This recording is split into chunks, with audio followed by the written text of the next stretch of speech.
Fala galera, tudo bem com vocês? Estamos em mais um Prosa de Mestre e hoje eu me sinto muito honrado pela visita ilustre que a gente tem aqui na CIEG, professora Aline Portela. Ela é professora de cursos de pós-graduação, ela é consultora em gestão empresarial, ela é especialista em gestão de pessoas, em e-social, e hoje ela vai dar uma aula aqui pra gente, pelo menos eu espero conseguir conduzir e extrair o máximo dessa conversa aqui, tá bom?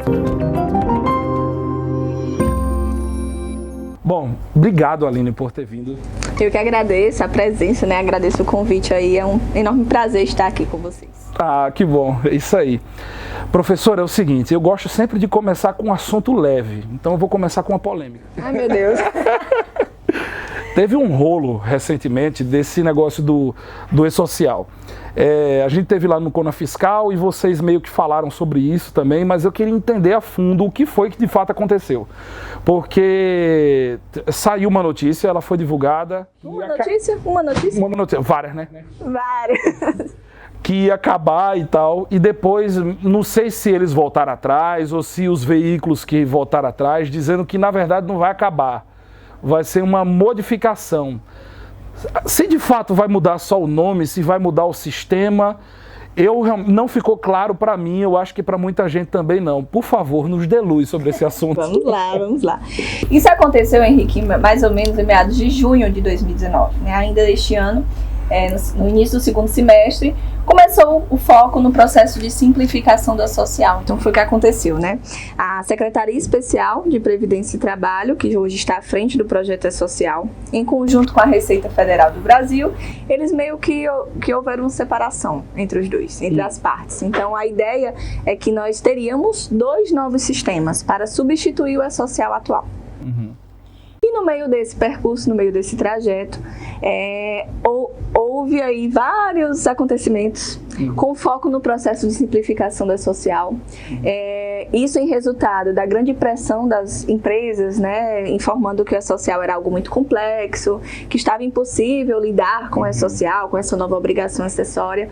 Enfim, houve muita pressão por parte de grandes empresários sobre o fim da social. Uhum. Nesse meio do percurso, houve essa separação. Isso, eu costumo até dizer que eu criei uma linha do tempo para que houvesse um entendimento mais claro sobre isso. Mas, na verdade, a Receita Federal queria um sistema só para ela. Uhum. E diz assim, a minha parte arrecadatória eu não abro mão. Então, eu vou ter um sistema só meu que vai receber as informações da social. Uhum. E você, secretário especial do trabalho, fica com a tua informação trabalhista. Sim. Se vira, né, com o projeto. Só que isso não houve, de fato, isso não aconteceu. Na prática, tá? Hoje nós estamos aguardando a publicação dessa nota conjunta para que se volte o projeto atual. Entendi. Enquanto isso, as empresas continuam mandando as informações. Né? A ideia é que ele seja simplificado, ele seja resumido. Hoje são em média 48 eventos, então de fato a social ele se tornou uma obrigação bem complexa, de fato, com várias regras de validação, então você entende muito bem o que é isso, né? É difícil a gente parametrizar, ajustar, fechar a folha dentro da social. E a ideia é que seja resumido. Só que isso na prática, mais à frente um pouquinho a gente vai falar. Dentro do projeto, dentro do departamento pessoal, a gente não vai ver tanta diferença, tanta mudança. Entendi. É muito chato essa incerteza, né, que a gente sempre tem sobre determinados assuntos aqui no nosso país. Isso gera uma angústia tremenda para quem está empreendendo. Não é a minha área de software para e-social e tal, mas eu vi alguns colegas reclamando muito. Até para poder realmente fazer as validações, né? Foi algo muito complexo. Pouquíssimos softwares conseguiram, na verdade, se adequar. Se manter no mercado. E aí, agora, a gente com essa notícia que vai mudar, imagina só, a trabalheira que deu, e aí meio que a turma vai perder isso aí, vai ter que se ajustar a outra coisa, né? Só que aí tem que ter um cuidado quanto a essa mudança, tá, Henrique? Porque, na verdade, isso foi proveniente de uma inclusão em uma medida provisória, que é a medida provisória da liberdade econômica, muito bem comentada, que se transformou em lei, lei 13.874 deste ano. E dentro desse projeto de lei continha a exclusão da social. E aí o relator da medida provisória conversou com o Rogério Marinho, que está à frente, né, da Secretaria Especial de Previdência e Trabalho, e disse assim, ó, ou você simplifica o E-Social, a gente vai manter aí a extinção, né, a exclusão. É tanto que isso se transformou em manchete com a aprovação dessa lei. Sim. Mas qual é o posicionamento do E-Social perante isso? Nós não iremos extinguir o E-Social, ele não vai acabar, ele não vai mudar. A gente vai publicar um novo layout. Tá. Então hoje nós estamos no layout 2.5, quem está aí no dia a dia do E-Social sabe o que eu estou falando. A gente está na versão 2.5, nós iremos ter uma nova versão com um programa mais resumido, uma quantidade de eventos mais resumida. Mas a estrutura do E-Social, ela se mantém a mesma, a comunicação, a forma de transmissão, ela se mantém a mesma, até para garantir que aquele investimento que houve por parte das empresas de software irá acontecer, sim, como também para quem estudou, quem se qualificou nesse novo projeto, nesse projeto atual, né, se mantenha também a mesma ideia. Agora, uma dúvida, Aline, porque é o seguinte, a gente que está no dia a dia e já tem uma vivência de empresa e tal, a gente sabe diferenciar bem o que é RH e o que é departamento pessoal, né? Mas talvez quem esteja começando, ou às vezes até pessoas que já têm uma certa experiência, confundem muito o que é RH e o que é DP, né? Então existe essa confusão. Eu quero saber de você por que existe essa confusão, né? E em segundo, qual é a diferença realmente entre os dois, que realmente é bem grande, entendeu? Sim. Na verdade, a gente chama de setor de gestão de pessoas. Ele incorpora o recursos humanos e o departamento pessoal. Eu já cansei de chegar em organizações, Henrique, e pedir para falar com o setor de RH e as pessoas me direcionarem ao departamento pessoal. Então, o que foi que aconteceu? Na verdade, houve uma evolução. Houve a necessidade de implantar um setor de recursos humanos que pense em desenvolvimento de pessoas e não exclusivamente em parte burocrática. Então, qual é a grande diferença de departamento pessoal e recursos humanos? Enquanto o departamento pessoal está tratando rotinas administrativas, cumprimento de obrigações legais, fechamento de folha de pagamento, férias, rescisão, eu tenho que ter um setor de recursos humanos que lida com o desenvolvimento de pessoas. Entendi. Então, ele vai pensar na forma de recrutar e selecionar novos profissionais, né, para a empresa, em analisar uma pesquisa de clima. Então, ele está pensando ali no desenvolvimento do colaborador dentro da organização. Entendi. Hoje, eu vou te falar uma coisa. A gente que trabalha, principalmente no ramo de prestação de serviço, onde a gente não tem uma matéria-prima tangível, né? Nossa matéria-prima são os seres humanos, né? A capacidade intelectual de cada um que realmente cada um que gera riqueza e valor para a organização, cada indivíduo com as suas diferenças, com as suas experiências, com o seu jeito, né, de ser, sua maneira, e eu acho essa dinâmica interessante. Como é importante um processo de RH bem definido numa empresa, né? Faz toda a diferença, né, Ana? Faz toda a diferença, até porque, Henrique, o novo contexto, essa evolução, essa área tecnológica, ela também trouxe uma transformação das pessoas. Eu costumo observar que algumas empresas, elas acabam focando muito em consultoria de processos, em definir metas e indicadores, em exigir resultados dos colaboradores, mas acabam esquecendo que quem é o maior patrimônio das empresas? São as pessoas. Através de quem que eu consigo alcançar esses resultados, alcançar essas metas ou fazer com que esses processos aconteçam? Através das pessoas. Exatamente. E por trás de tudo isso, eu preciso ter uma equipe engajada, eu preciso ter uma equipe motivada, eu preciso ter uma equipe capacitada. Por isso a grande necessidade de ter um processo de RH bem definido nas organizações. Se eu lido com pessoas, eu preciso cuidar delas.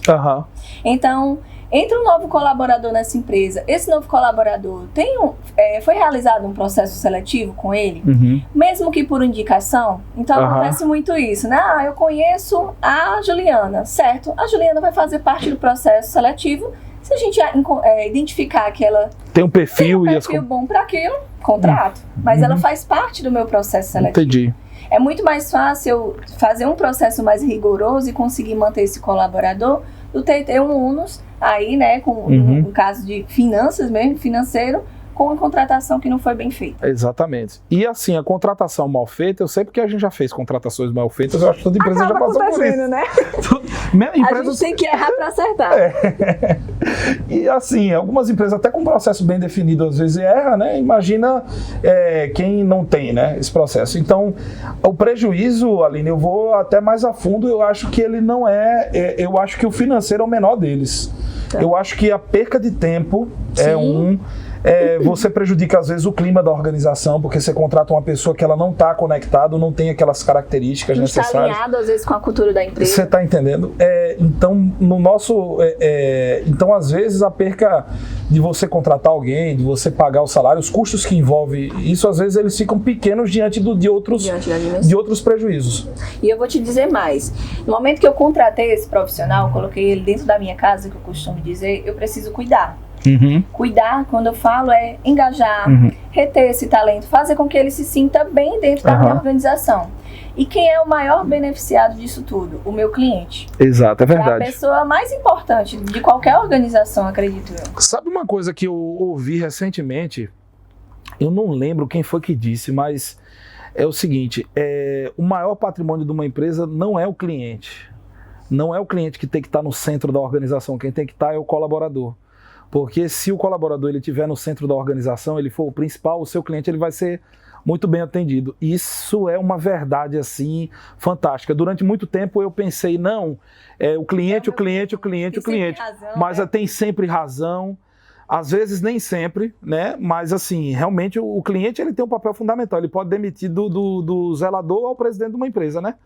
Mas no final das contas, quem tem contato com o meu cliente não sou eu. A empresa não tem contato com... Porque a empresa, quem tem contato com o cliente são as pessoas que estão envolvidas aí no processo. E dizer mais, há uma grande diferença na forma de entrega dos serviços perante os colaboradores. Há uma diferença grande, Henrique, quando ele tem um brilho nos olhos, um olhar diferente, porque ele entrega sempre além daquilo que a gente espera. É verdade. Sempre além daquilo que a gente pede. E quem é, repito, o maior beneficiado disso tudo? O nosso cliente. É verdade. Então eu costumo dizer que quando o gestor ele tem esse olhar para a relação ganha-ganha, ganha ele como empresa, ganha o meu colaborador com o crescimento e, consequentemente, ganha o nosso cliente também. E é interessante assim, não basta o gestor ter boa vontade. Não, eu tenho boa vontade para poder tratar bem o meu funcionário, para poder respeitar, porque tem um clima bom. Não basta ele ter boa vontade, ele tem que ter método, né? Tem que ter método. Tem que ter método. Isso é muito importante. Um feedback que você passa para um colaborador, uma devolutiva que você passa para ele, tem uma estrutura para isso. E poucos gestores conhecem essa ferramenta. Um processo de recrutamento tem uma metodologia para se realizar. Uma pesquisa de clima organizacional tem uma metodologia. Uma avaliação de desempenho. Pronto, anualmente ou de forma periódica eu vou avaliar o desempenho da minha equipe. Quais são os resultados, de que forma eu tenho o meu olhar como gestor e até uma autoavaliação. Tem um método. E muitas vezes eu até escuto dos meus alunos e pergunto para eles qual foi a experiência de realizar e responder a avaliação de desempenho. Professora, foi totalmente negativa. Professora, não foi legal. Por quê? Porque o feedback não foi bacana. Então, perceba o quanto isso é importante, como você falou anteriormente, ter um processo estruturado de recursos humanos, né? Cuidar de fato desse maior patrimônio. Né? É verdade. Agora, Aline, uma pergunta interessante, eu particularmente tenho essa dúvida e eu acho que muitas pessoas também devem ter. A partir de quantos funcionários uma empresa deve ter um setor de RH estruturado ou pelo menos um processo de RH estruturado, mesmo que não tenha um setor interno aí? Olha só, não existe regra. Eu tenho uma empresa de pequeno porte que tem 10 colaboradores que a gente trata gráficos e indicadores de RH. Eu tenho uma consultoria de empresa com 480 colaboradores que a gente ainda está falando de implantar recursos humanos nessa empresa. Né? Então eu costumo dizer que é o seguinte, você tem uma equipe enxuta, cuida dele como um RH. Pega aquela pessoa do administrativo e pede para que aos poucos ela implante um processo. Não precisa mega indicadores, não precisa ter uma ferramenta de fato. Posso fazer aquilo com as poucas ferramentas que eu tenho, fazer com aquilo que eu posso, né? Entendi. Então eu costumo dizer que você contratou uma pessoa, você tem que ter um RH para cuidar dela. E aí depende, a gente passa a definir quem vai cuidar dessa pessoa. Se no momento eu estou contratando apenas um profissional, então vai ter que ser eu, né, que vou cuidar dessa pessoa. Se eu tenho 10 colaboradores, poxa, quem é o meu administrativo que pode cuidar dessa equipe? Se eu vou aumentando, vou para 50, eu já tenho que ter uma pessoa. Então, de fato, não existe regra, sabe? Entendi. A partir de quantos? Entendi. Isso tem que ser feito justamente, tem que fazer uma análise e ver se de repente você precisa ter até um setor dentro da empresa de RH, se você pode terceirizar isso. Tem uma equipe enxuta, menor, você pode contratar uma consultoria de gestão de pessoas, sabe? Para implantar e você dar andamento a esses processos, mas digamos aí que em média 50 colaboradores, eu já sugiro que você tenha uma pessoa que cuide. Já tem uma pessoa que cuide. Que cuide exclusivamente. Essa pessoa, vamos lá, uma pessoa que faz esse processo de RH, ela pode fazer departamento pessoal também, ou isso não é indicado, que mistura as duas coisas? Ela pode, mas não é indicado. Hoje é o mais comum que a gente encontra. É um profissional apenas que fala do setor de gestão de pessoas, mas que cuida de departamento pessoal e que cuida de pessoas. Entendi. É diferente, Henrique. Eu tenho um foco apenas em desenvolvimento, em saber o que é que meu colaborador precisa treinar, em ter um processo de recrutamento e seleção bem definido, ou eu estou focado em cumprir uma obrigação acessória como é social.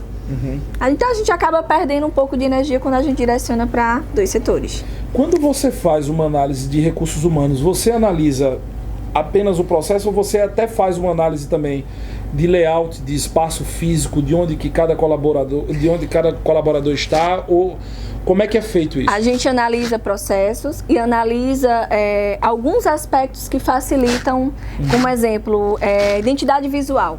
Então, comunicação à vista, né? Ter lá quadro de informativos para o colaborador, ter placa de estruturação de setores. Arranjo físico e tal. Então, a gente foca nisso porque isso também eleva o bem-estar, a qualidade de vida do colaborador dentro da organização. Endomarketing também é interessante? Não diretamente. Não diretamente. Não. Tá. Até porque assim, dentro de RH tem muito trabalho a ser feito. Você tem uma série de ramificações. Não é fácil, é uma missão complexa. E te digo mais, tem muitas mudanças de percurso. Né? Às vezes você está iniciando um processo, quando você retorna na empresa e diz, cadê aquele processo? Não, aquela pessoa que estava ali, eu coloquei ela lá para o financeiro. Aí eu digo assim, a consultoria pira. O que acontece, né? Chega novas contratações, ou um colaborador é desligado e a gente tem que retomar um novo processo e assim por diante. Gestão não é ciência exata, né? Não. Pois é. Aline, me fala uma coisa. Você tem feito consultoria com algumas empresas, né? Você tem uma empresa de consultoria nessa área. E quais os benefícios... Agora eu quero que você venda seu peixe. Vamos lá. Quais os benefícios que você identificou após uma consultoria implantada, onde o cliente seguiu o processo? Porque a gente sabe, e eu tenho alguns amigos que são consultores, que alguns processos de consultoria, de implementação de processo, seja de qualquer área, às vezes eles são frustrados porque o cliente ele não contribui. Às vezes ele contrata aquilo ali, mas ele não quer mudar, ele não quer se adequar ao processo. Mas aqueles que se adaptaram ao processo, que implementaram ali, quais os benefícios concretos que você já pôde presenciar e você já conseguiu gerar nas organizações? Aí eu vou trazer os resultados de duas áreas distintas, porém relacionadas. Primeiro, com relação ao E-Social. Em um processo de implantação do E-Social, eu tenho um case muito bacana, que era uma equipe de 50, é um grande escritório contábil da área, aqui em Pernambuco, e a contadora, a pessoa responsável, super acreditava na equipe, que a equipe estava qualificada e tudo mais. Ela disse, mas Aline, eu queria que tu fizesse só uma visita lá no escritório, só para saber como é que está o processo. E aí eu cheguei na frente dessa equipe e fiz simplesmente 2 perguntas. E dessas 2 perguntas sobre o projeto, ninguém sabia responder. E aí a gestora, né, ela saiu da sala, ela disse, poxa, Aline, eu pensei que a minha equipe estava qualificada. E aí a gente trabalhou em 2 processos distintos. A gente trabalhou conhecimento e a gente trabalhou também produtividade e processo. Então, eram sempre demandas que iam surgindo e nunca dava tempo de se adequar ao E-Social. E a gente focou muito nessa questão de gerir bem o tempo, de focar em processos.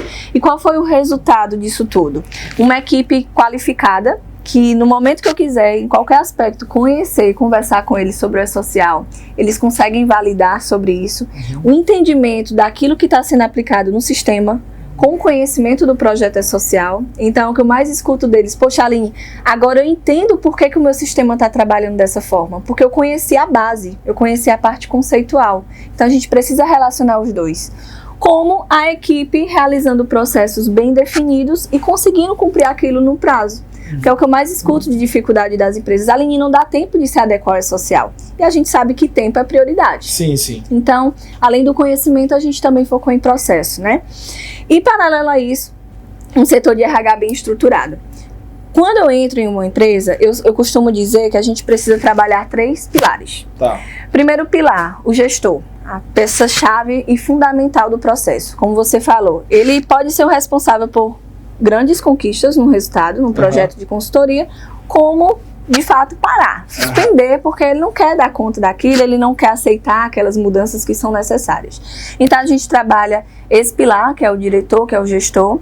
A gente trabalha as lideranças, que é justamente a relação daquilo que a minha alta diretoria quer, né, a minha alta gestão quer, para que eu passe para a minha equipe, que é o operacional, que é quem vai fazer com aquele processo onde, né? Tá. O que é aquele processo onde. Então, eu tenho que trabalhar as minhas lideranças. E terceiro, a minha equipe. E aí a gente trabalha engajamento, definição de processos, estruturação de cargos, definição de responsabilidades. Então, quando eu sei qual é a minha responsabilidade, quais competências eu preciso ter para exercer aquela função, eu já não culpo o segundo, eu não culpo o terceiro. Eu tenho que fazer aquilo, e aquilo precisa ser feito. Então, são 3 pilares fundamentais. Quando a gente trabalha esses 3 pilares, eu costumo trazer isso para os resultados. O meu cliente satisfeito, os processos andando, de fato, de forma correta, de forma estruturada e todos os processos de RH bem definidos. Entendi, maravilha. Minha querida, e o que você está esperando de 2020? 2020 está chegando aí, muitos desafios, muitos projetos. E o que você está aguardando aí desse ano que está vindo? Vamos lá. Estamos aguardando, na verdade, ainda em 2019, daqui para dezembro, né, tá para sair essa nova mudança do projeto E-Social. Então, de fato, eu estou nessa grande expectativa, né, o que é que vem pela frente. E em 2020, focar em gestão de pessoas, focar em desenvolver todas essas equipes, fazer com que o meu gestor acredite que através dessas pessoas a gente consegue resultados e focar na solução do meu cliente. Legal, legal. Aline, então dá um recado aí pro pessoal, se quem quiser conhecer mais o teu trabalho, aprender um pouco mais com os conteúdos que você gera, como é que faz para poder te acompanhar? Okay. Bem, pessoal, se vocês querem mais informações, querem se manter atualizados, como também reflexões, insights sobre liderança, sobre gestão de equipes, me segue lá no Instagram, Aline Portela Oficial. Constantemente a gente está compartilhando conteúdos para vocês e eu te espero lá. Muito bem. Bom, gente, papo incrível com a Aline Portela, foi muito legal. Natália Santos ficou devendo a gente dessa vez. Natália, ó, tá registrado, viu? Ia ser nós 3, né? A gente ia fazer um papo com nós 3, mas vai ficar para a próxima. A gente vai bater um papo ainda, vamos fazer um prosa com nós 3 e aí vai ser bem legal. Bom, gente, valeu. Não se esqueça de se inscrever, de curtir esse vídeo, de compartilhar. Com certeza vai ser bom aí para muita gente. Um abraço e até a próxima.